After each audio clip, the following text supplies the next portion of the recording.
vous saluons dans le nom de Jésus. Et nous voulons commencer ce culte avec un mot. Le mot merci.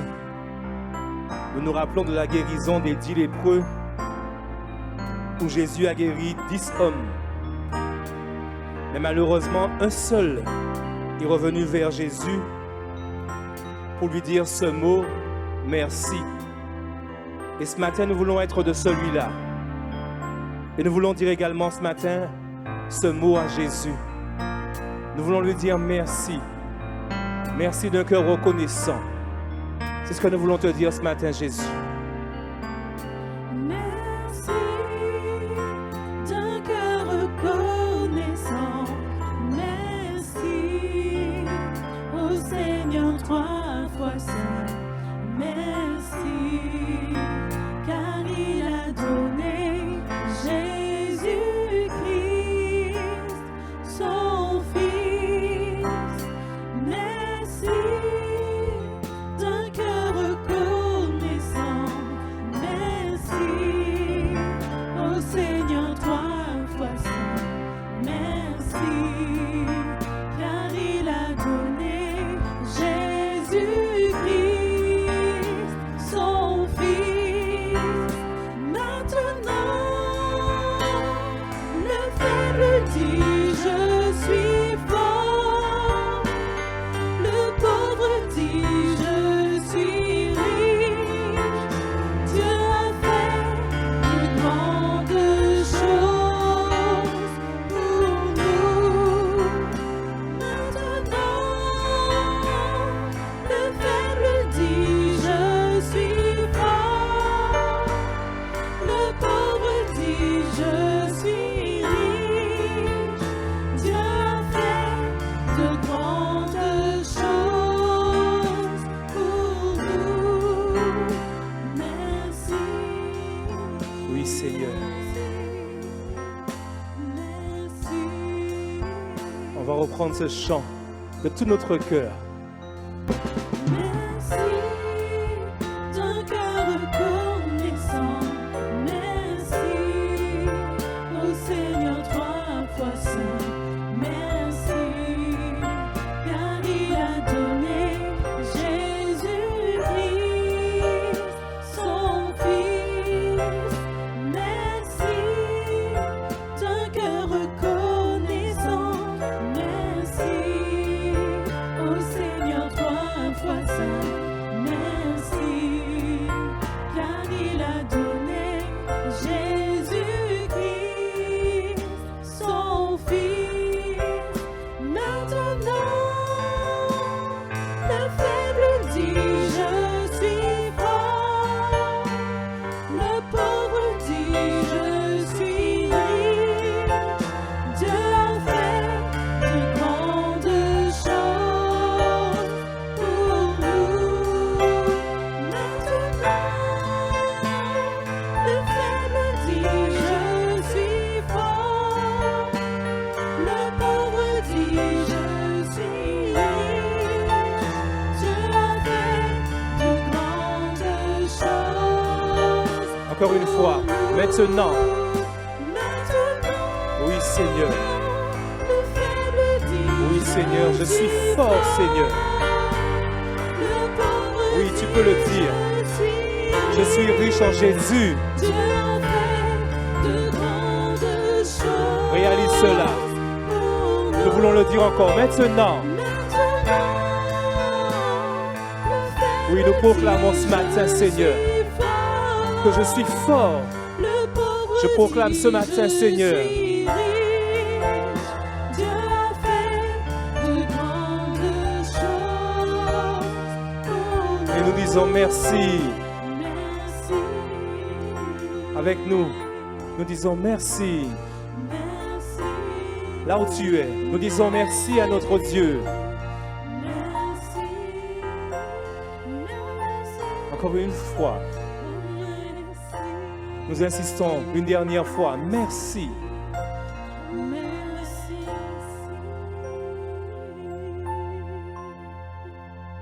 Alléluia.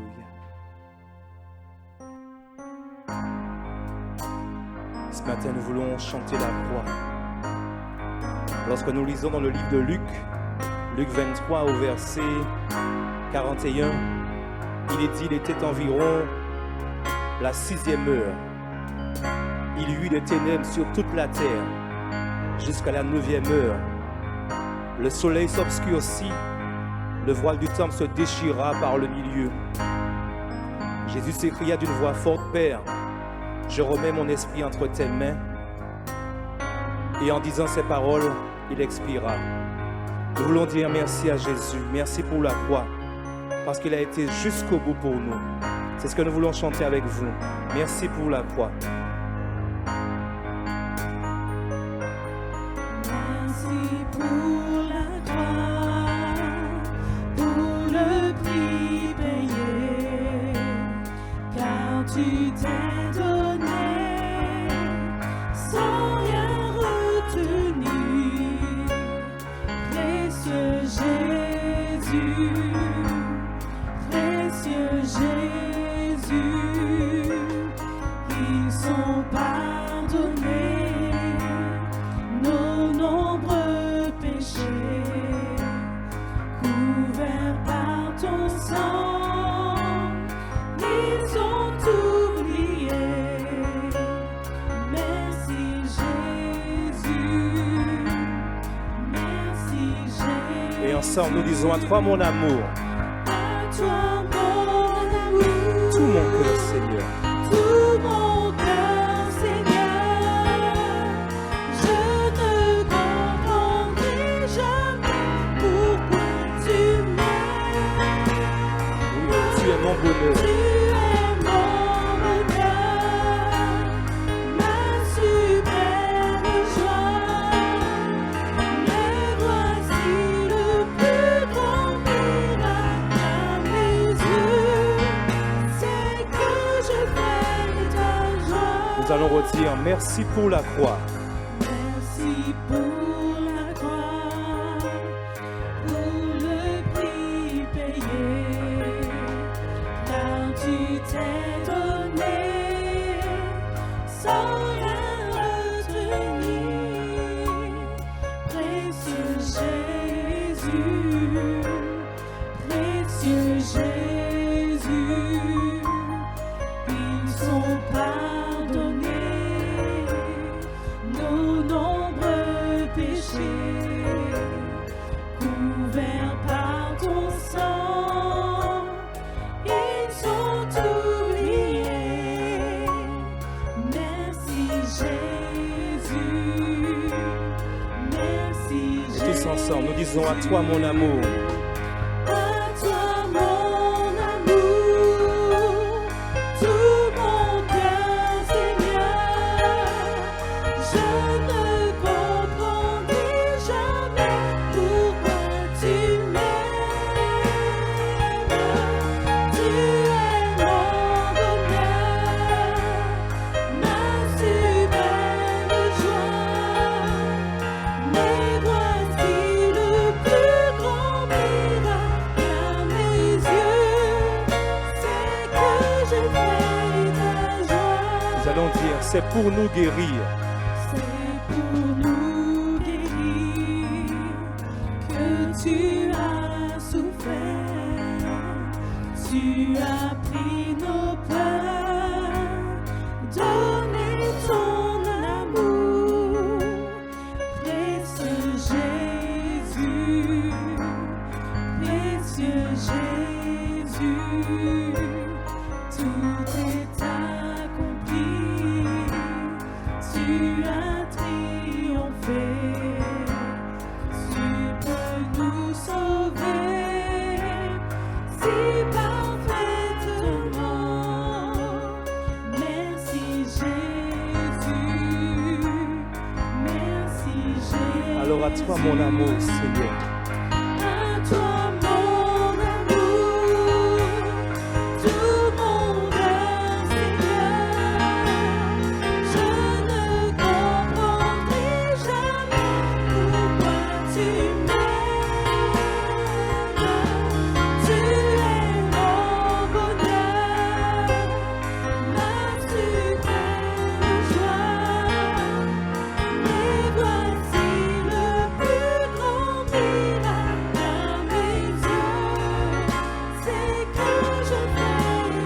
toi mon amour, Seigneur. À toi mon Oui, chante avec nous. tout mon cœur. Nous réalisons l'amour de Jésus. Je ne comprendrai jamais pourquoi Oui, tu Jésus, tu m'aimes, Jésus. tu es mon bonheur, ma suprême joie.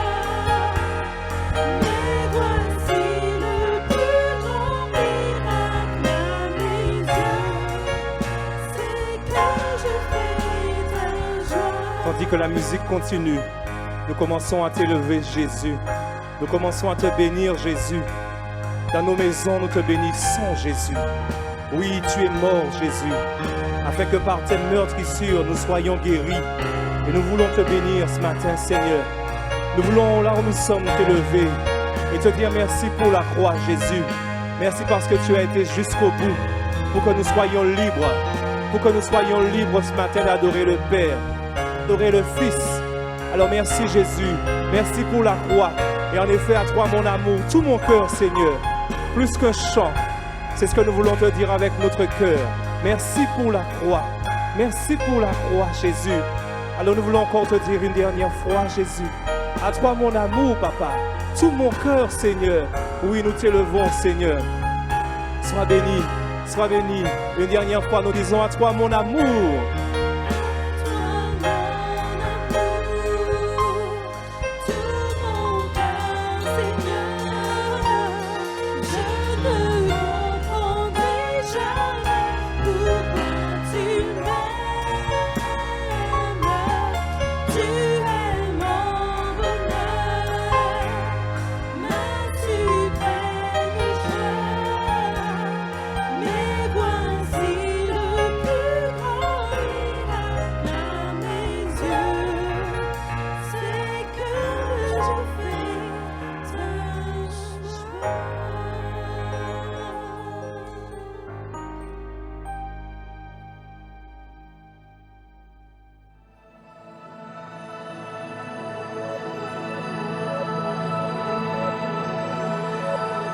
Alléluia, bonjour.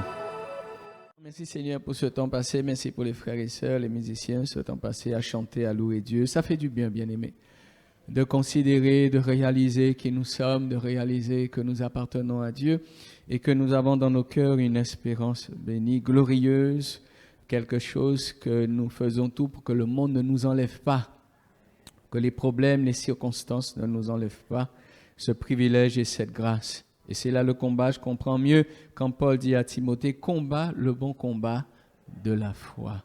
Il y a beaucoup de choses qu'on peut perdre, bien-aimé, mais il faut veiller à garder la foi.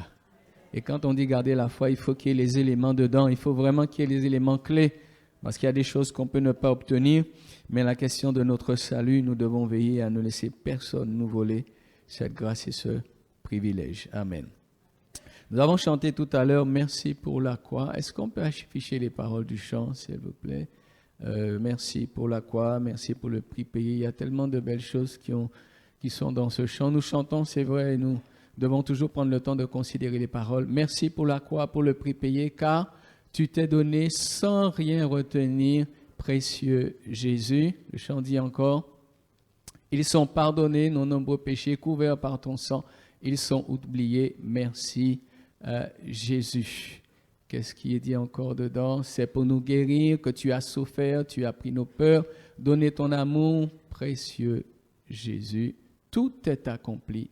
Tu as triomphé, tu peux nous sauver si parfaitement. Je ne sais pas s'il y a autre chose. Et après, je crois que c'est nous qui devons répondre à toi, mon amour. Voilà. Tout est dit de sa part, maintenant c'est nous qui devons répondre à toi, mon amour. Voilà. Donc ça veut dire que ce chant nous rappelle en fait le message de l'évangile, hein, que Jésus a tout fait. Tout fait, tout fait, tout fait. Quand il est dit dans Jean chapitre 3, verset 16, « Car Dieu a tant aimé le monde qu'il a donné son Fils, afin que quiconque croit en lui ne périsse point, mais qu'il ait la vie éternelle. » Ça veut dire par cette œuvre de la croix, tout a été fait, tout a été accompli. Sommes-nous tous sauvés ce matin? Avons-nous tous donné notre cœur à Jésus? Et lorsque nous lui avons donné notre cœur, marchons-nous fidèlement avec le Seigneur comme il faudrait que nous marchions. Lisons ensemble dans Matthieu chapitre 27. Matthieu le chapitre 27, nous lirons du verset 1er jusqu'au verset 10. Je regarde l'heure. Matthieu 27. Du verset 1er jusqu'au verset 10. Il nous est dit, alors, dès que le matin fut venu, tous les principaux sacrificateurs et les anciens du peuple tinrent conseil contre Jésus pour le faire mourir. Après l'avoir lié, ils l'emmenèrent et le livrèrent à Ponce Pilate, le gouverneur. Alors Judas, qui l'avait livré, voyant qu'il était condamné, fut pris de remords et rapporta les 30 pièces d'argent aux principaux sacrificateurs et aux anciens, en disant « J'ai péché » en livrant le sang innocent. Ils répondirent « Que nous importe? Cela te regarde. » Judas jeta les pièces d'argent dans le temple, se retira et alla se pendre. Les principaux sacrificateurs les ramassèrent et dirent « Il n'est pas permis de les mettre dans le trésor sacré, puisque c'est le prix du sang. » Et après en avoir délibéré, ils achetèrent avec cet argent le champ du potier pour la sépulture des étrangers. C'est pourquoi ce champ a été appelé champ du sang jusqu'à ce jour. Alors s'accomplit, verset 9, ce qui avait été annoncé par Jérémie le prophète. Ils ont pris les 30 pièces d'argent, la valeur de celui qui a été estimé, qu'on a estimé de la part des enfants d'Israël, et ils les ont donnés pour le champ du potier, comme le Seigneur me l'avait ordonné. Amen. Ce que j'ai noté comme titre, enfin ces deux mots en fait, c'est le remords et le regret. Deux mots que je voudrais un petit peu considérer au travers donc de ce message. Voilà. On a au verset 1er, bien sûr, une situation où là, Jésus est arrêté. Voilà, donc c'est fait, il est arrêté. Et ils vont l'emmener donc pour qu'il soit jugé et condamné, puisque les intentions étaient déjà donc définies dans le cœur des personnes. Donc, ils l'ont arrêté. Et on a au verset 3 un nom, Judas, celui qui l'avait donc livré. C'est vrai que la Bible donc nous le dit, que c'est Judas donc qui a donc contribué à l'arrestation de Jésus. Mais bien aimé, qui a décidé de la mort de Jésus? C'est Dieu. C'est Dieu. Donc on peut se poser la question, puisque c'est dit, ça doit se faire, ça va se faire, on peut se poser la question, mais pourquoi Judas? Pourquoi tu as été te mettre dans cette affaire-là? Et pourquoi tu as eu le rôle que tu as eu dans cette affaire-là? Il faut se poser la question, surtout Judas, ce n'est pas n'importe qui quand même, il avait été appelé. Connaissait le Seigneur. Qu'est-ce que tu as été te mettre dans ce processus-là? De toute façon, Jésus, on est d'accord, il serait mort. Hein? Amen. Parce que si pas t'es mort, nous pas t'es là. Alors je dis merci Seigneur, alléluia. Ce n'est pas de Judas que dépend mon salut. C'est du plan de Dieu. Ok. Donc ça veut dire, Judas, est-ce que tu avais besoin de faire ce que tu as été faire là? Et ce matin, on pourrait aussi se poser chacun la question, pourquoi parfois nous prenons des décisions qui sont des fois si lourdes de conséquences? Bien-aimés, on prend des décisions des fois, on fait des choses, on fait des choix, mais ça a tellement de conséquences. Remords, regrets. La Bible nous dit qu'au verset 3, que Judas, qui l'avait livré, voyant qu'il était condamné, fut pris de remords. Alors il va rapporter les 30 pièces d'argent aux principaux sacrificateurs et aux anciens. Petite différence entre les deux mots, remords et regret. Remords va plutôt, vous pourrez chercher dans votre dictionnaire pour savoir si vous êtes d'accord avec ça, mais je vais chercher la définition quand même. Va être plus un problème au niveau de la conscience. D'accord? Je vais être conscient d'avoir mal agi. Donc, je vais avoir des remords. Mais le mot regret, lui, J'ai noté, c'est une impression que c'est irréversible. Les remords, alors, vous connaissez tous les matchs de football, hein, voilà, ok? Le footballeur, il a raté le but. Mais alors, comment j'ai fait pour rater le but? Remords. Ok, mais le match continue, il peut encore se rattraper. Mais le match est fini, on a perdu le match. On quitte le stade, c'est le regret. Le match est fini. Remords, je peux encore. Ça me travaille, ça m'embête, ça me tracasse. Mais je vais essayer encore. Mes regrets, je suis déjà sorti du stade. Je me retourne, mais le match est fini. Je l'ai perdu et je ne pourrai pas refaire ce match-là. Il est fini. Judas, ici, on parle de remords. Alors on peut dire pourquoi remords? On aurait pu dire regret. Mais là, il est au stade de remords. Pourquoi? Parce qu'il va rapporter les 30 pièces d'argent. Il va se dire quoi? Il va se dire sûrement, on pourra changer ça. Donc il se dit, ok, je vais retourner, ramener les pièces et peut-être que quelque chose va pouvoir être changé dans la situation. Donc il va voir les gens avec qui il avait fait affaire.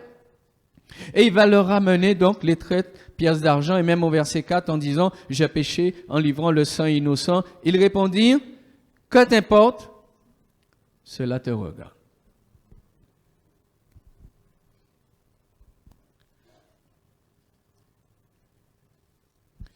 Dans ce court passage, on peut relever deux petits éléments et se dire, mais finalement, les amis ne sont pas des amis véritables. Ils ne sont pas tous des amis véritables. Ils étaient d'accord avec lui.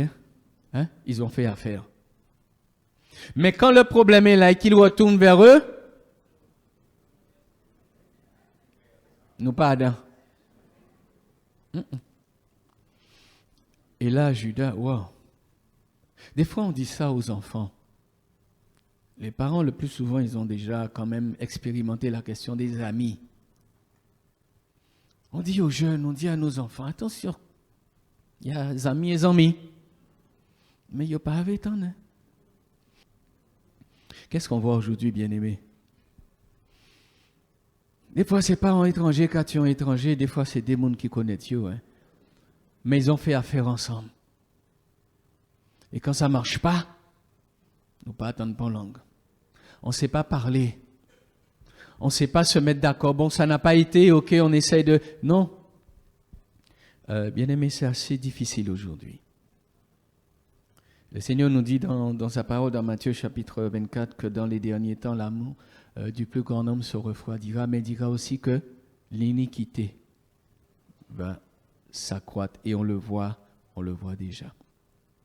Dans Jacques chapitre 4, le verset 4, bien-aimé, qu'est-ce qu'il nous est dit? Jacques, autre élément que l'on retire dans ce court passage-là. Jacques 4, 4, il nous est dit, Jacques 4, 4, adultères que vous êtes, ne savez-vous pas que l'amour du monde est inimitié contre Dieu? Celui donc qui veut être ami du monde se rend ennemi de Dieu. Bien-aimé, être contre Dieu, c'est pas du tout la bonne position. C'est la pire des positions qu'il peut y avoir. Mieux vaut avoir des problèmes avec quelqu'un, mais n'ayez pas des problèmes avec Dieu. Des fois, on est impressionné par le diable parce que, bien sûr, mais la personne qu'il faut craindre réellement, c'est l'Éternel. C'est l'Éternel qu'il faut craindre. Il dit celui qui veut se rendre ami du monde. Donc, il y a quelque chose qui ne colle pas. Il y a des alliances, ça ne marche pas. Il y a de la place qu'on donne aux gens ou à certaines choses, ça ne colle pas avec l'alliance que nous, on a fait avec Dieu. Parce que la Bible nous dit que Dieu est un Dieu jaloux. Donc ça ne va pas. Pourquoi c'est la pire des positions, être contre Dieu? Parce que Jésus, dans Jean 14, 27, nous dit, je vous donne ma paix, je vous laisse ma paix. Bien-aimé, quand tu n'es pas bien avec Dieu, ton cœur n'est pas en paix. Tu vas dire ce que tu veux, tu vas faire ce que tu veux. Les gens veulent pouvoir montrer qu'ils vivent selon eux, d'après eux, sans Dieu. Ils sont bien, c'est pas vrai. C'est pas vrai. Parce que celui qui donne la paix véritable, c'est Jésus. On ne peut pas tricher dans ce domaine-là. L'autre élément qu'on peut retirer dans ce passage de Judas, c'est que l'argent ne fait pas le bonheur. 1 Timothée chapitre 6, nous connaissons ces passages, je ne fais que rappeler 1 Timothée chapitre 6, à partir du verset 6, déjà verset 5, ouais. La phrase a commencé, hein, donc verset 5. Les vaines discussions d'hommes corrompus d'entendement, privés de la vérité et croyant que la piété est une source de gain. Vous allez retrouver Judas, hein, dans ce verset-là, beaucoup. Je ne sais pas si Judas commençait à marcher avec Jésus. Il s'est dit, oh Jésus, le roi des rois, le Seigneur des seigneurs, je vais me faire de l'argent. Je vais avoir une vie de prince. Je ne sais pas quelle idée vous vous faites en marchant avec Jésus, hein. Nous sommes les princes et les princesses. Faut-nous à l'aise. Faut-nous bien. Un chrétien peut pas être malheureux. Alors Judas, lui, vient avec Jésus, mais de toutes sortes de manières qu'il regarde Jésus, il voit pas que l'argent rentre. Depuis le temps que je marche avec Jésus, mais je ne suis pas encore devenu riche. Alors, je vais chercher des moyens de devenir riche parce que, bon, Jésus, tu es bien gentil avec tes petites paroles gentilles là, mais moi, je veux devenir riche. Eh bien, certaines personnes ont cru que devenir chrétien, servir le Seigneur, c'est une source de gain. Mais ils disent, c'est en effet une grande source de gain que la piété, mais avec le contentement. Il faut se contenter de ce que tu as. Dieu m'a béni aujourd'hui, gloire à Dieu. Demain, j'ai un petit peu moins, gloire à Dieu. Parce que je ne marche pas avec Dieu pour son argent, je marche avec Dieu pour qui il est. Parce que je sais que ce qu'il m'a donné, ce qu'il me donne et ce que j'ai, par la foi, ce que je possède en Jésus-Christ, ça vaut plus que l'or et l'argent. Et quand vous voyez que dans le monde de ceux qui se disent croyants, il y a une telle action pour gagner de l'argent, on se dit, mais est-ce qu'ils sont conscients qu'il y a mieux que ça là-haut? Et que ça va passer. On dirait que même en devenant chrétien, on a l'impression que quand on va nous enterrer avec... voilà. Je ne sais pas. En tout cas, la Bible est claire. Verset 7. Car nous n'avons rien emporté dans ce monde et il est évident que nous n'en pouvons rien emporter. Si donc nous avons la nourriture, le vêtement, cela nous suffit. C'est le barème de Jésus. Mais ceux qui veulent s'enrichir tombent dans la tentation, dans le piège et dans beaucoup de désirs insensés et pernicieux qui plongent les hommes dans la ruine et dans la perdition. Car l'amour de l'argent est une racine de tous les maux et quelques-uns, en étant possédés, se sont égarés loin de la foi et se sont jetés eux-mêmes dans bien des tourments. Ça, c'est Judas, ça. C'est exactement ce qui lui est arrivé. Ça veut dire que la parole de Dieu, elle est vraie. Elle est vraie. Donc, je dois faire attention. Je dois veiller. Bien-aimés, je crois que, surtout par rapport au temps dans lequel nous sommes aujourd'hui, nous devons apprendre à vivre sans dépendre de l'argent. Quand bien même j'ai mon salaire. Vous comprenez? J'ai mon salaire, mais je dois apprendre à vivre sans dépendre de l'argent, mais en dépendant de la grâce de Dieu sur ma vie. Avec ou sans argent, Dieu doit toujours être le maître de mon existence. Je dois soumettre ma volonté à sa volonté. Je peux vouloir beaucoup de choses. Mais ce n'est pas parce que j'ai de l'argent qu'il me faut acheter tout ce que je veux acheter. Parce que celui qui me permet de travailler, c'est Dieu. Et quand il me permet d'avoir de quoi, parce qu'il y a des chrétiens qui sont riches, il y en a dans la Bible des croyants, il n'y a pas de problème. Mais c'est la gestion que je vais avoir par rapport à ça. Parce que Dieu permet que j'en ai, sans aucun doute, peut-être pour aider aussi l'autre. Ce qui se passait dans l'église naissante, on partageait, voilà, certaines voitures aujourd'hui, hein, je ne lance attention à personne, hein, certaines voitures valent le prix de 3 ou 4 voitures. Donc peut-être que je me dis, ok, au lieu que j'achète un gros modèle, je vais acheter 3 et je vais donner à mon frère ou ma soeur qui n'en a pas. Ça va être compliqué, ça. Ça devrait être ça en tout cas. Ça aurait été pas mal, hein? Ça aurait été pas mal. Bon, merci Seigneur. Bon, après, ça ne m'empêche pas d'acheter mes petites affaires, il n'y a pas de souci. Hein? Mais voilà, ça peut être une manière de faire, et j'en connais qui sont comme ça, ils pensent vraiment aux autres, et je rends grâce à Dieu pour ça. Moi-même, j'ai été au bénéfice de tellement de dons, c'est extraordinaire. Merci Seigneur pour cette grâce infinie. En tout cas, au travers de l'histoire donc de Judas, nous réalisons que effectivement le mal affecte beaucoup de la conscience, le cœur, les sentiments, parce que Judas, il a côtoyé Jésus de près. Bien-aimés, nous marchons par la foi. Donc nous croyons, nous projetons. Mais Judas, j'allais dire, il sentait Jésus, quoi. Il y avait cette proximité, cette réalité, et Judas vivait des choses en permanence. Il entendait des enseignements, il voyait des miracles, et eux-mêmes, ils avaient reçu vraiment la puissance pour qu'ils aillent deux par deux enseigner, délivrer les démons. Judas a vécu des choses que nous-mêmes, nous n'avons pas vécues. Mais comment il a fait pour faire ça? Ça veut dire que je dois faire attention. Parce que moi-même, je ne vois pas Jésus. Je ne vois pas Jésus. Donc, je n'ai pas l'avantage que Judas, lui, il avait. Mais je crois. Merci Seigneur. Heureux ceux qui n'ont pas vu, mais qui ont cru. Amen. Gloire à Dieu.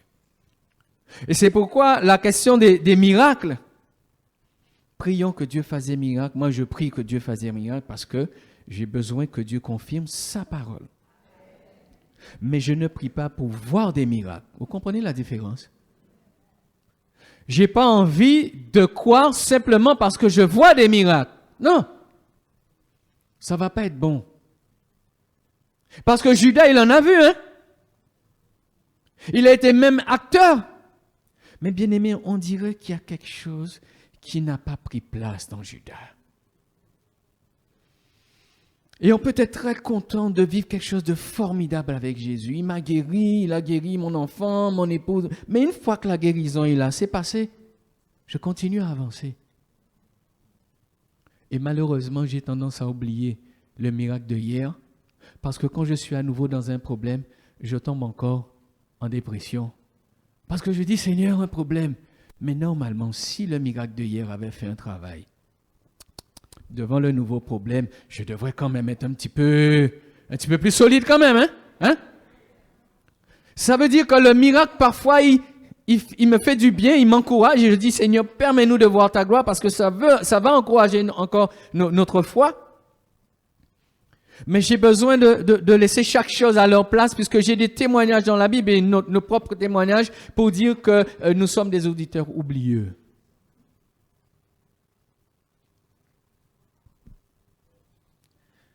Matthieu 6, 19 nous dit, là où est ton trésor, là aussi sera ton cœur.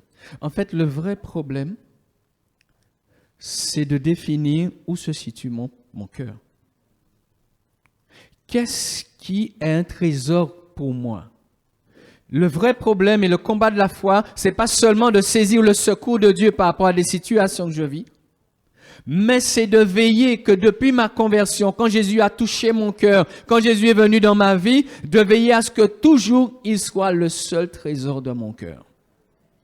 Parce que là où sera ton trésor, là aussi sera ton cœur. Donc je n'aurai pas de mal à m'attacher à Jésus et à tenir bon dans les moments difficiles parce qu'il est dans mon cœur et mon cœur est pour lui, il est pour moi, nous sommes l'un pour l'autre. Mais s'il y a quelque chose entre lui et moi, bien aimé, je ferai ce que je voudrais. Je vais faire les efforts. Je vais être le meilleur chrétien de l'Église. Mais si mon cœur a quelque chose auquel il est fortement attaché ou quelqu'un, c'est clair que dans le moment difficile, je vais lâcher. Il n'y a pas besoin d'essayer de se croire plus fort que la parole de Dieu. La parole de Dieu, elle est claire. Là où est ton trésor, là aussi sera ton cœur. Verset 5, retournons à notre texte rapidement, Matthieu 27, verset 5, puisque je n'ai pas pour moi toute la matinée, et je pense que vous avez, donc, enfin j'espère que vous n'avez pas laissé votre repas sur le feu, parce que ça va être compliqué. Voilà, je ferai en sorte de finir à l'heure quand même. Judas jeta les pièces d'argent dans le temple et se retira et alla se pendre. Là, il est dans les regrets. Il l'a ramené, enfin voilà, on l'a rejeté et tout. Donc pour lui, c'est fini. Et là, il est dans le regret et le regret l'emmène au suicide. Parce qu'il constate que le match est fini. J'étais une star, les gens, et maintenant le match est fini, j'ai perdu le match, les gens vont me critiquer, ça ne va pas aller pour moi. J'étais un super chanteur, mais là je tombe là, ma carrière, ça ne va pas, les gens ne me portent plus, les gens ne m'appellent plus et tout, je suis mal en point, je finis avec tout, je regrette. Parce que ma vie tenait juste à un fil. Donc lui, son univers s'écroule et il alla se pendre. Qu'est-ce que tu as été faire là, Judas? Je pense qu'à ce moment, il s'est dit, mais qu'est-ce que j'ai fait là? Mais il n'avait que qu'est-ce que j'ai fait là? Il n'arrivait pas à trouver un élément qui pouvait l'aider à se relever. Pourtant, Jésus l'avait prévenu. Je crois que c'est Matthieu 26, 24. 26, 24, je lis rapidement pour ne pas être long sur ce point-là.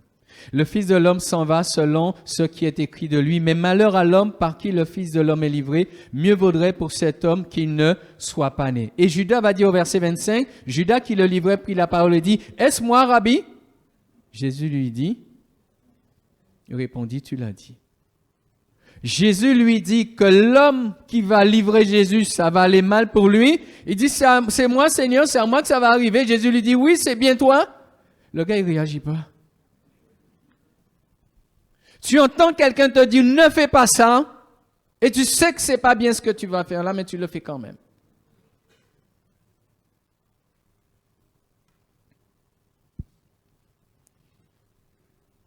Quelques situations dans la Bible que la Bible nous révèle qui ressemblent un peu à, et qui mettent en évidence le mot regret. Luc chapitre 16, on va essayer de ne pas trop s'attarder dessus, mais quand même, Luc chapitre 16, à partir du verset 19, mais nous irons juste du verset 23 au verset 25. Il nous est dit, Luc 16, 23, 25, c'est l'histoire de l'homme riche et du pauvre Lazare. Voilà, les deux meurent. Ok, et l'un va être porté par les anges dans le sein d'Abraham, et l'autre, donc le riche, va être enseveli. Il nous est dit au verset 23, dans le séjour des morts, il leva les yeux, et tandis qu'il était en proie au tourment, il vit de loin Abraham et Lazare dans son sein. Il s'écria, Père Abraham, aie pitié de moi, et envoie Lazare pour qu'il trempe le bout de son doigt dans l'eau et me rafraîchisse la langue, car je souffre cruellement dans cette flamme. Abraham répondit, mon enfant, souviens-toi que tu as reçu tes biens pendant ta vie, et que Lazare a reçu les maux pendant la sienne. Maintenant, il est ici consolé, et toi, tu souffres. Vous n'avez pas de mal à imaginer qu'il est vraiment dans les regrets. Et il va tout essayer pour changer la situation pour lui. Quand il va voir que ça ne marche pas, il va essayer pour que ça change pour sa famille qui est encore vivante. Ça ne marche pas non plus. Les regrets. Apocalypse chapitre 20. Apocalypse chapitre 20, je vous ai dit, je ne reste pas beaucoup sur les textes. Apocalypse chapitre 20. À partir du verset 11 jusqu'au verset 15. Il est dit, puis je vis un grand trône blanc, et celui qui était assis dessus, la terre et le ciel s'enfuirent devant sa face. Et il ne fut plus trouvé de place pour eux. Et je vis les morts, les grands et les petits qui se tenaient devant le trône. Des livres furent ouverts, et un autre livre fut ouvert, celui qui est le livre de vie. Et les morts furent jugés selon les œuvres, d'après ce qui était écrit dans ces livres. La mer rendit les morts qui étaient en elle, la mort et le séjour des morts rendirent les morts qui étaient en eux, et chacun fut jugé selon ses œuvres. Puis la mort et le séjour des morts furent jetés dans l'étau de feu, c'est la seconde mort, l'étang de feu. Quiconque ne fut pas trouvé écrit dans le livre de vie fut jeté dans l'étang de feu. Bien sûr, on est d'accord. Ça, c'est la notion de regret. Et on dirait que le texte nous dit ici que la mort étant intervenue, n'efface pas tout, n'enlève pas tout. Parce que les gens qui sont morts vont se relever, petits ou grands, et ils vont devoir passer devant le grand trône blanc, le trône du jugement. Et la Bible nous dit que des livres sont ouverts, donc avec les œuvres des personnes. Donc ça veut dire que certaines personnes font et se disent de toute façon, demain nous qui est mort. Sauf que la parole de Dieu nous dit qu'il y a un élément qui va intervenir, c'est la résurrection. Il n'y aura pas la résurrection que pour les chrétiens. Il y aura la résurrection pour tous les morts. Tous ceux qui sont morts vont ressusciter. Donc certains ont cru en se suicidant. Certains ont cru en ignorant le mal qu'ils avaient fait et en rejetant Jésus. Ils ont cru que de toute façon, nous qui sommes morts, pas ni rien d'autre derrière. Après la mort, c'est si bête. C'est pas vrai. Dieu a prévu la résurrection. Ce serait trop facile d'échapper à ça. Ou quoi faire mal, ou quoi faire abomination, ou quoi marcher en désobéissance. Tu donnes du gaz à tes parents, tu désobéis à ta famille, aux frères et sœurs, à l'église. Tu marches en travers, tu marches comme tu veux, et tu crois que de toute façon, mangeons et buvons, car demain nous mourrons. Ça ne marche pas. Le Seigneur a prévu la résurrection. Et tous ceux qui n'ont pas marché comme il fallait, ils vont se retrouver devant le grand trône blanc. Ça, ce n'est pas pour les chrétiens. C'est pour tous ceux qui n'ont pas marché, qui n'ont pas accepté Jésus. Et tout ce qu'ils ont fait se trouve être écrit dans des livres. Donc, ça veut dire qu'à partir d'aujourd'hui, là, mettez dans votre tête que tout ce que vous allez faire de mal, si vous ne le saviez pas pour hier soir, je ne sais pas ce que vous avez fait hier soir, hein? Sous babi, ou fait colère, ou en fait, je ne sais pas.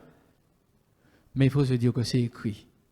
Et que si aujourd'hui on banalise la chose, mais demain ça va être sérieux. Parce que c'est écrit. Et personne ne peut aller effacer ce qui est écrit devant Dieu. Et tous devront rendre compte à Dieu. Et les bouches seront fermées. Parce que c'est écrit. Vous connaissez un autre événement bien avant cela, qui sera un peu plus traumatisant, avant le grand trône blanc bien-aimé. Quel est l'événement qui sera hautement traumatisant? Ce sera l'enlèvement de l'Église. Ça va être l'enlèvement de l'Église. Ça va être le constat que certaines personnes qu'on connaissait, voilà, j'espère que aucun d'entre nous présents là. Mais il se peut qu'on se met dans une situation, hein. Dimanche prochain, Dieu voulant, vous venez au culte comme d'habitude. Mais c'est bizarre à cette heure-ci. Je ne sais pas qui est-ce qui l'ouvre, le frère ou la sœur qui ouvre. Comment il peut ouvrir ça là, alors c'est bizarre. Mais il y a culte aujourd'hui est dimanche. On se pose la question, on se dit, mais c'est bizarre. Alors finalement, quelqu'un ouvre la salle et on attend. Ou alors il se peut, on est déjà assis au culte. Et puis en un instant, on fait que voir Georgie disparaître. On fait que voir le frère un tel disparaître, la sœur Antoinette disparaître. Et hop, qu'est-ce qui est passé?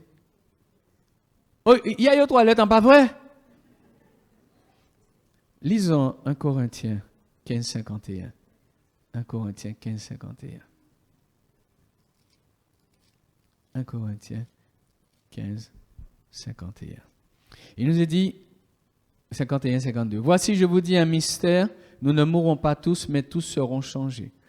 En un instant, en un clin d'œil, à la dernière trompette, la trompette sonnera et les morts ressusciteront incorruptibles et nous serons changés. Ça veut dire on est là. Mais ça va se faire tellement vite, en un instant. Et pour nous aider à comprendre à quel point ça va aller vite, bien aimé, en un clin d'œil. Vous pouvez cligner de l'œil, s'il vous plaît. Ça prend combien de temps? Le temps que vous bâtiez, ça j'ai fait. Dans le ciel, la trompette sonne. Tout se met en mouvement. Mais Dieu a décidé que personne n'aura le temps de changer quoi que ce soit dans ta situation. Il t'a fait nous voir un petit peu les nuées, ça arrive, une horde d'anges qui arrive, voilà l'enlèvement vient. Donc alors tous ceux qui ont été un petit peu pas sincères, eh bien ils vont courir, ils vont se mettre à genoux. Seigneur, pardon, Seigneur. Oh, les gens arrivent, pardon, Seigneur. Mais ce pardon-là, il ne sera pas sincère. Parce que tout le temps que tu pouvais prendre la décision vraiment libre de marcher avec Jésus, tu veux prendre une décision sous l'influence de la peur que Jésus revient? Mais non, ça ne marche pas.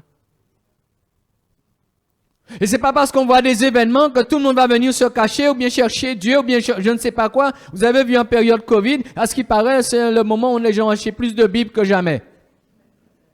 Mais oui. Mais Jésus a dit en un instant, pas mon pénit à acheter Bible. Tu n'auras même pas le temps de demander pardon.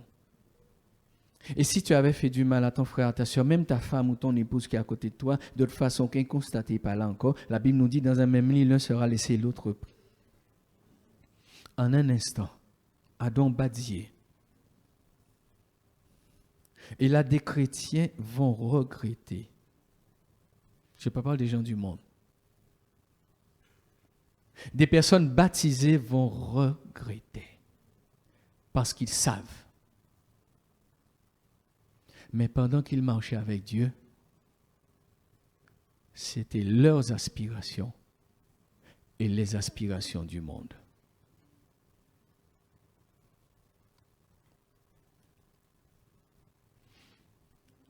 Des sympathisants vont regretter. C'est-à-dire des gens qui aiment bien venir à l'église. C'est bien, hein? J'aime bien venir. J'aime bien les chants. J'aime bien la louange. Et Jésus, qu'est-ce que tu as fait de Jésus? Depuis le temps que tu viens dans cette église-là, qu'est-ce que tu as fait de Jésus? La semaine, je vis, mais moi dimanche, je vais au culte. Hein. Je vais à Cancan. Ouais. Et la semaine, non, bon, ça va. Hein. Chaque monde a fait comme il voulait. Hein. Bon Dieu qu'a vrai. Hein.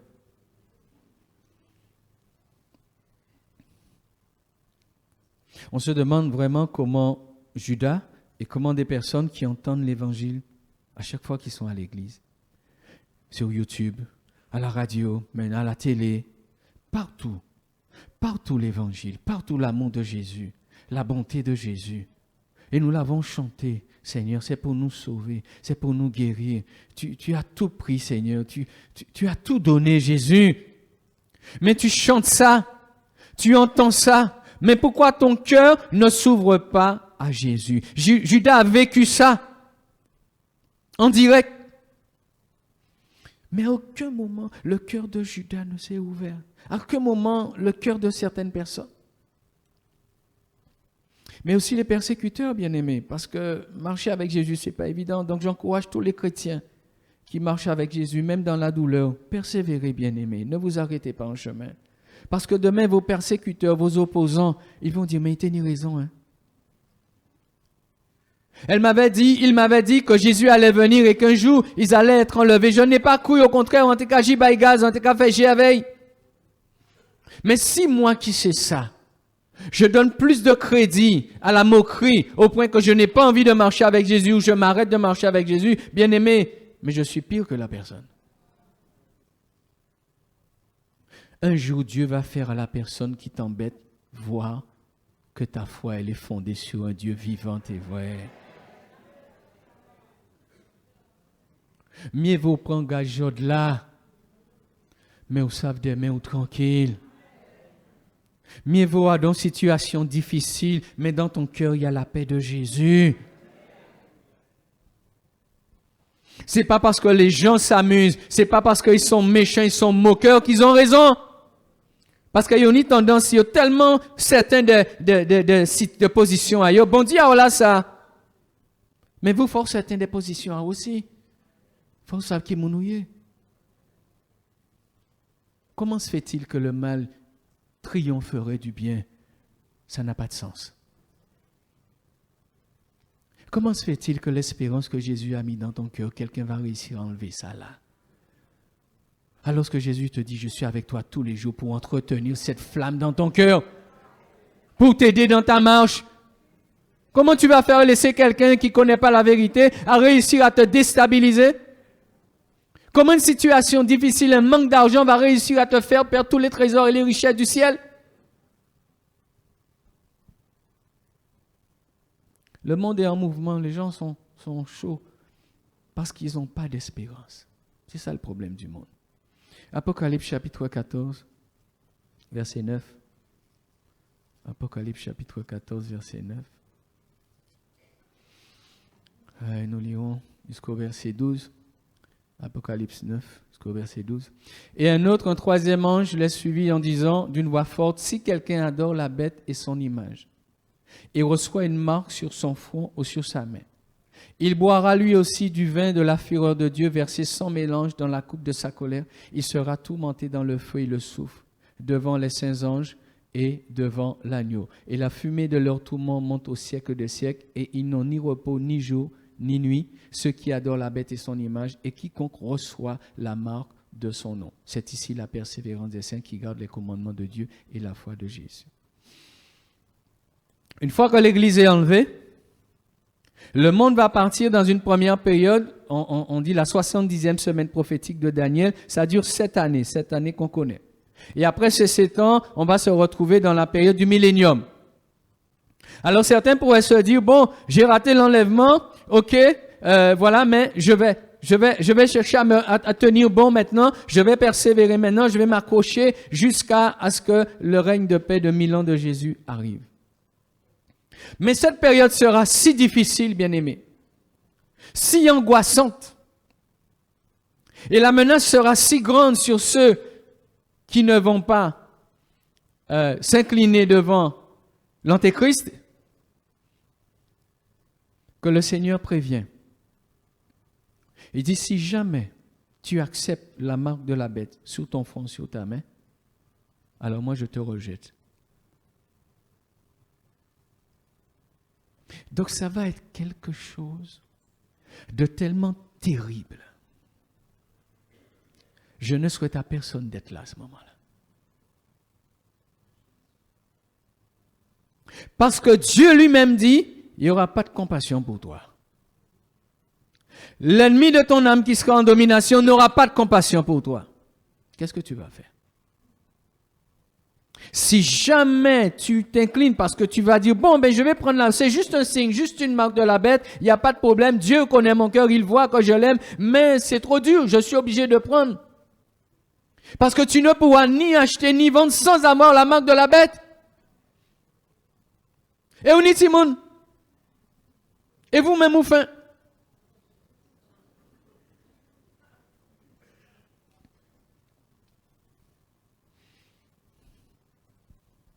Et tu sais, Dieu te dit, si tu prends la marque de la bête, tu boiras aussi de la fureur de Dieu. Bien-aimés, craignons Dieu. Hein? Ne prenons pas Dieu pour ce qu'il n'est pas, mais craignons Dieu.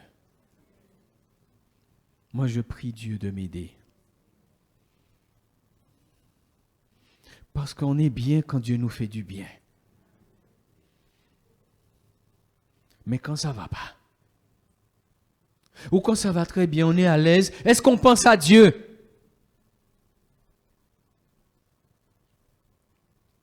Je comprends pourquoi les chrétiens dans les pays persécutés sont aussi solides dans leur foi. Il n'y a pas comme nous cette petite marge d'aisance. On est à l'aise. On peut se permettre. Et on pense juste Dieu est là, c'est bon. Mon nom est inscrit dans le livre de vie, c'est bon. Mais quand on se retrouve dans ce genre de situation où il y a le persécuteur, il y a la difficulté, il y a la menace de la mort et il y a Dieu, les bien-aimés, ils préfèrent faire face à la mort au lieu de renier Dieu.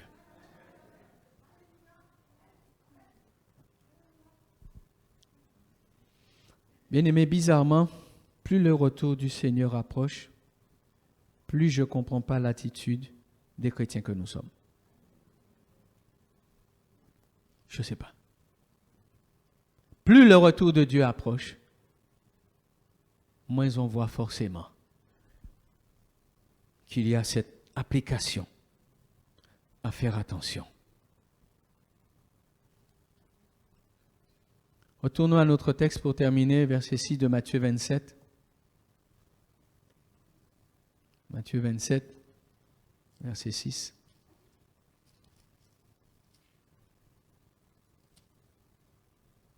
Les principaux sacrificateurs les ramassèrent et dirent, il n'est pas permis de les mettre dans les trésors sacrés puisque c'est le prix du sang.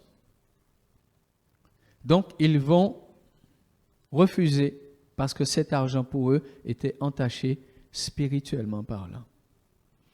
Dans Jude chapitre 1er verset 23, est-ce que tu peux juste afficher pour moi s'il te plaît, dans Jude chapitre 1er verset 23, sauvez-en d'autres en les arrachant du feu, et pour d'autres encore, ayez une pitié mêlée de crainte, haïssant jusqu'à la tunique souillée par la chair ou par le péché selon. Quand on lit dans Lévitique, vous connaissez ces passages, Lévitique par exemple 5.2, où il nous est dit, mais à partir du moment qu'on toucherait un animal impur, il y aurait là un animal mort, il y aurait là une souillure, il y aurait là quelque chose d'impur qui se traduirait. Et là, ça m'oblige à me dire, mais Seigneur, mais est-ce qu'on a compris la notion de ta sainteté? Bien-aimé Jésus, la Bible nous dit que Jésus est venu accomplir la loi, il n'est pas venu l'abolir. Est-ce que parce que Jésus a accompli la loi, nous pouvons nous permettre toutes sortes de choses? Parce que quand on regarde Dieu, et Dieu n'a pas changé dans l'Ancien Testament particulièrement, il nous dit, mais si quelqu'un, lorsque quelqu'un sans s'en apercevoir touchera une chose souillée, comme le cadavre d'un animal impur, que ce soit une bête sauvage ou domestique, ou bien un reptile, il deviendra lui-même impur et se rendra coupable. Il y a des éléments dans l'Ancien Testament qui nous aident à comprendre qui est Dieu et la notion de sainteté de Dieu. Mais comme on est dans la grâce, bien-aimé, on ne voit que l'amour de Dieu, la bonté de Dieu, les bienfaits de Dieu, mais il faut aussi voir la sainteté de Dieu. Parce qu'on va quitter ce monde-là et on sera transporté en un instant dans la présence, la sainte présence de Dieu.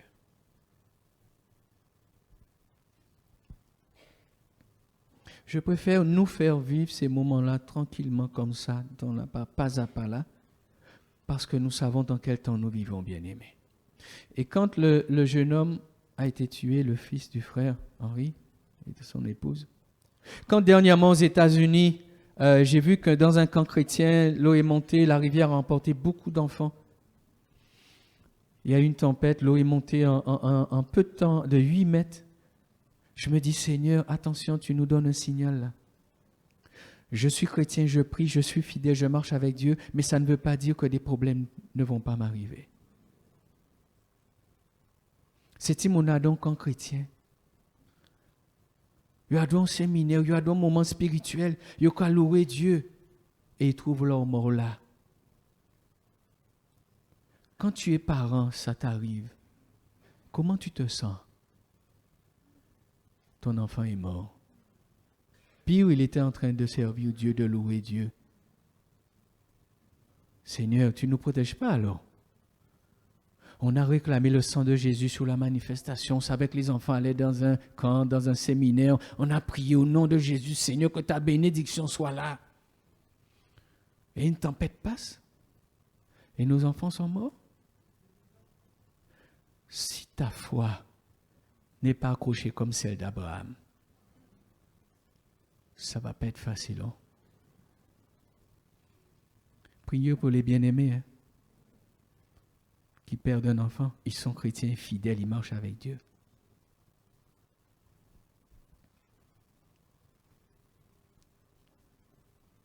Ce n'est pas parce que tu pries, mais c'est aussi parce que tu marches fidèlement. Parce que qu'on le veuille ou non, on va partir, mais on ne sait pas comment. On ne sait pas comment.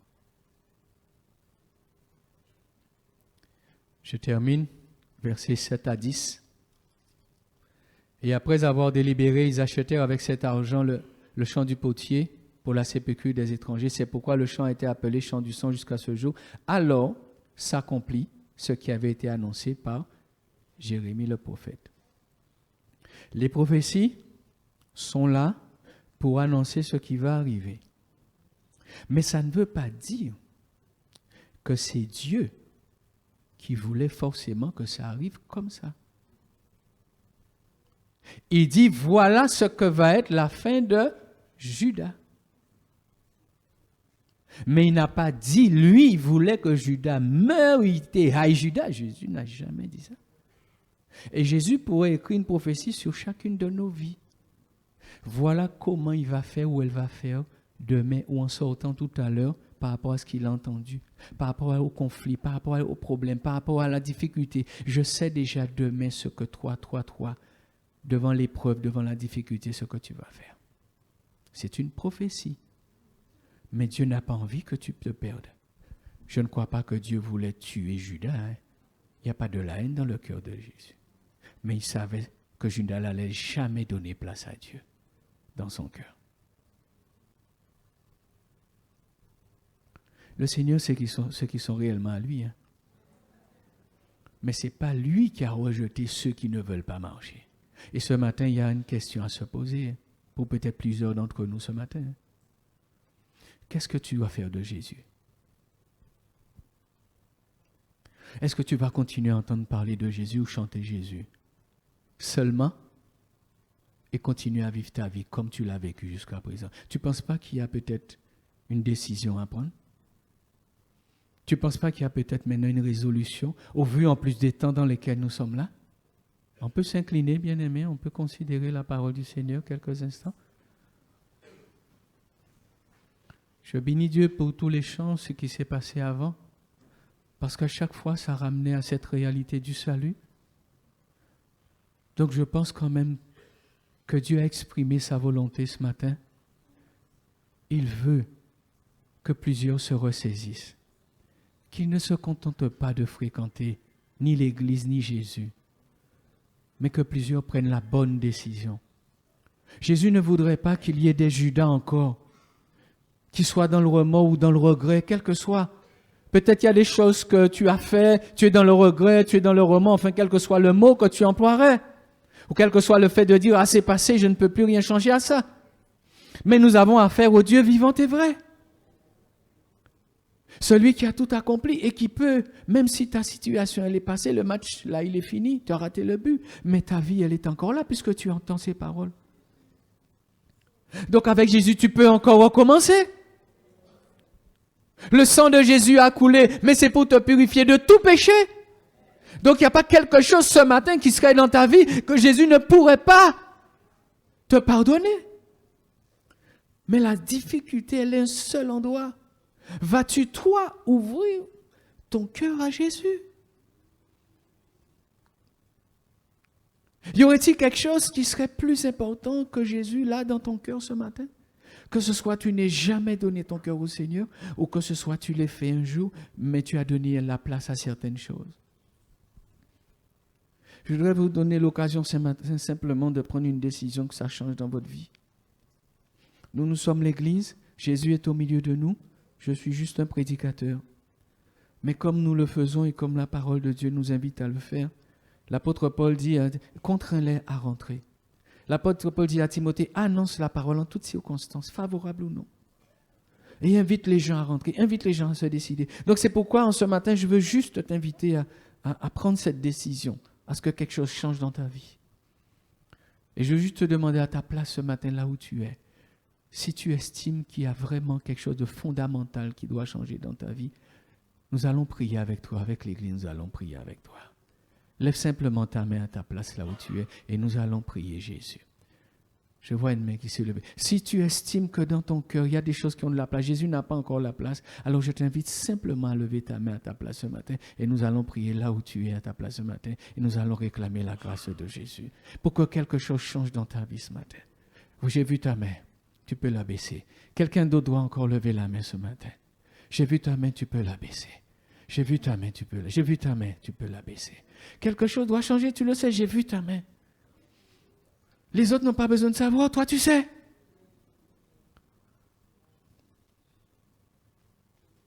J'ai vu ta main.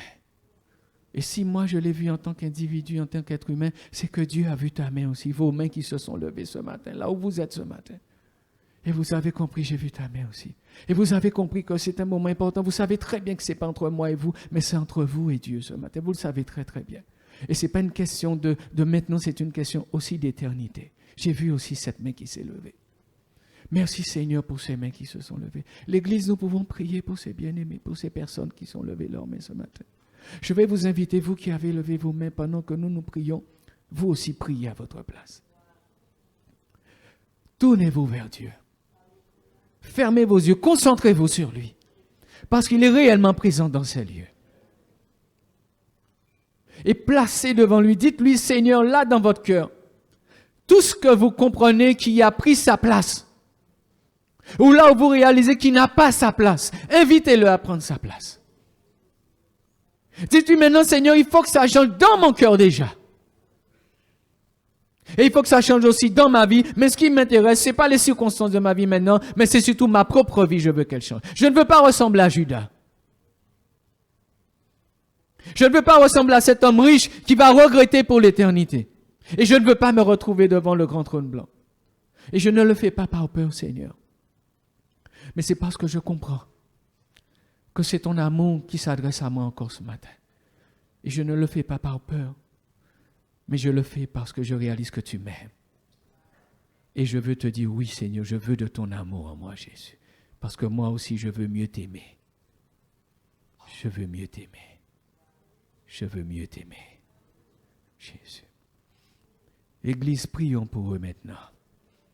Seigneur éternel et Dieu de grâce, nous voulons placer chacune de ces personnes, Jésus. Tous ceux qui ont levé leurs mains, que ce soit pour la première fois ou que ce soit un renouvellement ce matin.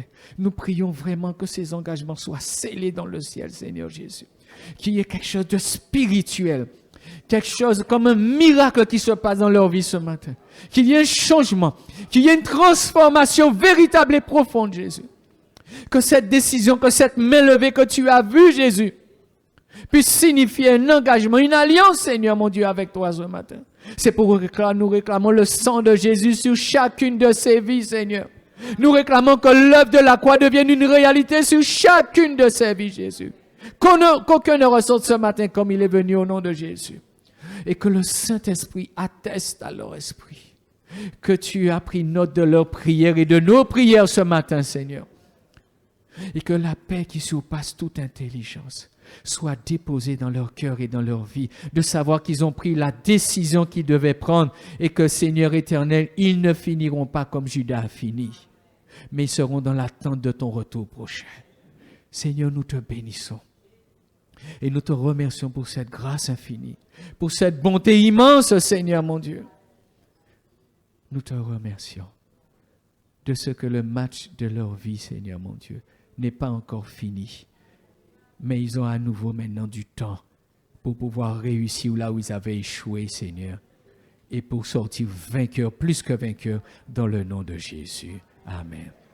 Je veux te prier maintenant pour l'Église, pour la sanctification de l'Église, pour la consécration de l'Église, pour l'engagement de l'Église, vis-à-vis des uns vis-à-vis des autres. Seigneur, aide-nous à avoir soin les uns des autres. Aide-nous à vivre la vie que nous devons vivre. Aide-nous à marcher d'après ta parole, Jésus. Aide-nous à ne pas être des chrétiens boiteux, Seigneur, mais au contraire à être une Église glorieuse, remplie du Saint-Esprit, marchant fidèlement dans ta parole.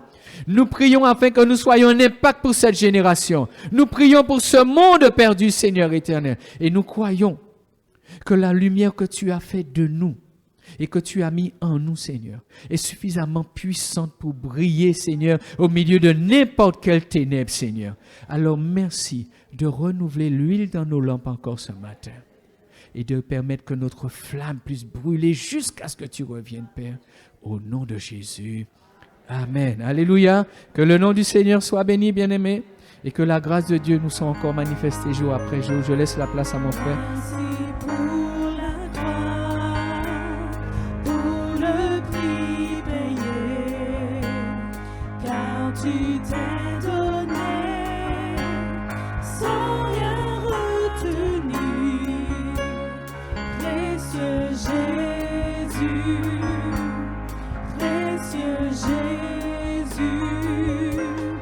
ils sont pardonnés nos nombreux péchés, couverts par ton sang, ils sont oubliés. Merci Jésus, merci Jésus. Et ensemble, nous disons à toi mon amour, À toi mon amour, tout mon cœur, Seigneur. tout mon cœur, Seigneur, je ne comprendrai jamais pourquoi tu es mon bonheur. Tu es mon bonheur, ma suprême joie. Mais voici le plus grand miracle à mes yeux, c'est que je fais ta joie. Nous allons redire merci pour la croix. Merci pour la croix, pour le prix payé, car tu t'es donné sans rien retenir. Précieux Jésus, ils sont pardonnés nos nombreux péchés, couverts par ton sang, ils sont oubliés. Merci Jésus, merci Et Jésus. tous ensemble, nous disons à toi mon amour. À toi mon amour, tout mon cœur Seigneur, je ne comprendrai jamais pourquoi tu m'aimes. Tu es mon bonheur, ma suprême joie. Mais voici le plus grand miracle à mes yeux, c'est que je fais ta joie. Nous allons dire c'est pour nous guérir. C'est pour nous guérir que tu as souffert. Tu as pris nos peurs, donné ton amour. Précieux Jésus, tout est accompli. Tu as triomphé, tu peux nous sauver si parfaitement. Merci Jésus, merci Jésus. Alors à toi mon amour Seigneur. À toi mon amour, tout mon cœur Seigneur, je ne comprendrai jamais pourquoi tu m'aimes. Tu es mon bonheur, ma suprême joie. Mais voici le plus grand miracle à mes yeux, c'est que je fais ta À toi mon amour Seigneur. À toi mon Oui, chante avec nous. tout mon cœur. Nous réalisons l'amour de Jésus. Je ne comprendrai jamais pourquoi Oui, tu Jésus, tu m'aimes, Jésus. Tu es mon bonheur, ma suprême joie. Mais voici le plus grand miracle à mes yeux, c'est que je fais ta joie. Tandis que la musique continue, nous commençons à t'élever, Jésus. Nous commençons à te bénir, Jésus. Dans nos maisons, nous te bénissons, Jésus. Oui, tu es mort, Jésus, afin que par tes meurtrissures, nous soyons guéris. Et nous voulons te bénir ce matin, Seigneur. Nous voulons, là où nous sommes, t'élever et te dire merci pour la croix, Jésus. Merci parce que tu as été jusqu'au bout pour que nous soyons libres. Pour que nous soyons libres ce matin d'adorer le Père, d'adorer le Fils. Alors merci Jésus, merci pour la croix. Et en effet, à toi mon amour, tout mon cœur, Seigneur, plus qu'un chant, c'est ce que nous voulons te dire avec notre cœur. Merci pour la croix, merci pour la croix, Jésus. Alors nous voulons encore te dire une dernière fois, Jésus, à toi mon amour, Papa, tout mon cœur, Seigneur. Oui, nous t'élevons, Seigneur. Sois béni, sois béni. Une dernière fois, nous disons à toi mon amour.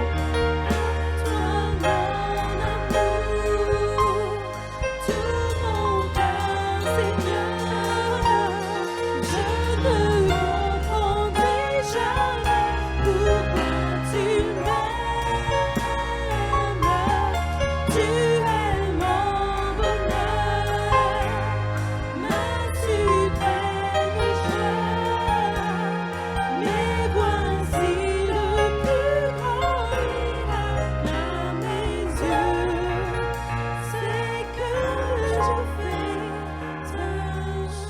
Jésus.